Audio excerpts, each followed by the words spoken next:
सदा अमीरी ठाठ में रहने वाले रूप और अनूप की आज कुछ विचित्र ही अवस्था है। उन्होंने सारे वस्त्र और आभूषण उतार कर फेंक दिए हैं।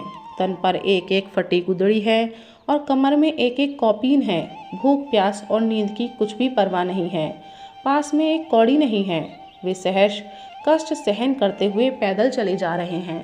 अपने आप जो कुछ खाने को मिल जाता है उसी से उदर पूर्ति करके रात को चाहे जहाँ पड़े रहते हैं, परंतु उनके मन में कोई दुख नहीं है।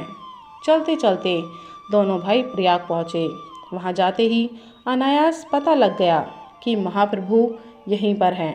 दोनों भाई दांतों तले तिनका दबाकर जगत के बड़े से बड़े दीन और कंगाल की तरह कांपते रोते और पड़ते उठते महाप्रभु के चरणों में जाकर गिर पड़े और दोनों ही प्रेम के आवेश में मतवाले से हो गए।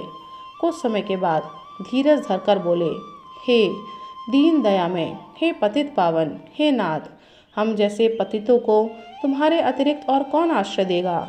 महाप्रभु ने इससे पूर्व सिर्फ एक दिन रात के समय रूप को देखा था, परंतु अब उसे देखते ही तुरंत पहचान कर महाप्रभु हंसकर बोले, उठो उठो रूप, दीनता छोड़ दो।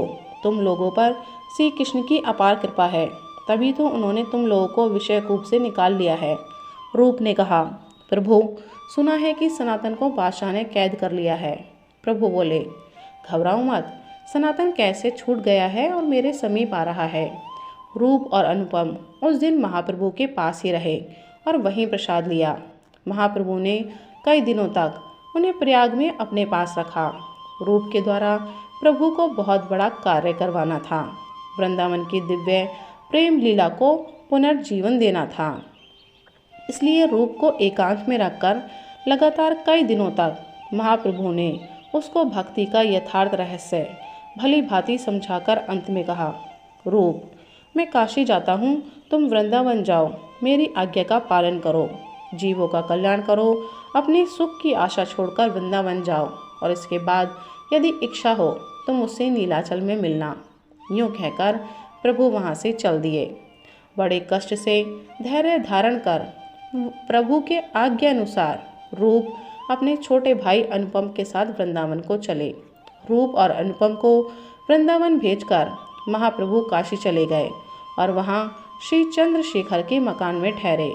इधर सनातन ने गौड़ के कारागार में रूप का पत्र पाकर शीघ्र ही वहाँ से निकलकर महाप्रभु के समीप जाने का विचार कर लिया तथा मौके से द्वार रक्षक को 10,000 मोहरे देकर वे कारागार से निकल पड़े और उसी की सहायता से रातों रात गंगा के उस पार चले गए।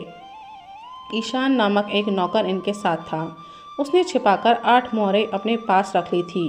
पातड़ा ग्राम में भौमिकों के मोहरों के लोभ से सनातन का बड़ा आदर किया। उनके मन में पाप था। वे रात को सनातन और ईशान को मारकर मोहरें छीनना चाहते थे। सनातन ने मन में सोचा कि ये लोग मेरा इतना सम्मान क्यों करते हैं, इनको लुभाने की मेरे पास तो कोई वस्तु नहीं है। उनके मन में संदेह हुआ और उन्होंने ईशान से पूछा, मालूम होता है तुम्हारे पास कुछ धन है।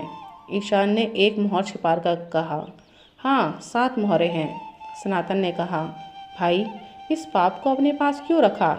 यदि तुम इस समय न बताते तो रात को ये भौमिक बिना मारे न छोड़ते। उससे 7 मोहरें लेकर सनातन ने भौमिकों को दे दी। शेष 1 मोहर का और पता लगने पर सनातन ने वह मोहर ईशान को देकर उसे वापस देश लौटा दिया। सारा बखेड़ा निपटा। सुखपूर्वक सनातन अकेले ही चलने लगे। संध्या के समय हाजीपुर नामक स्थान में पहुँचे और एक जगह बैठकर बड़े ऊंचे स्वर से श्री कृष्ण के पावन नाम का कीर्तन करने लगे। उन्हें सच्ची शांति और विश्रांति इसी में मिलती थी। वास्तव में बात भी ऐसी ही है। सनातन के बहनोई श्रीकांत बहुत दिनों से हाजीपुर में थे। वे गौड़ बादशाह के लिए घोड़े खरीदने आए थे। संध्या का समय था। श्रीकांत एक तरफ बैठकर आराम कर रहे थे। उनके कानों में हरि नाम की मीठी आवाज़ गई। पहचाना हुआ ससुर था। श्रीकांत उठकर सनातन के पास आए और देखते ही अवाक रह गए।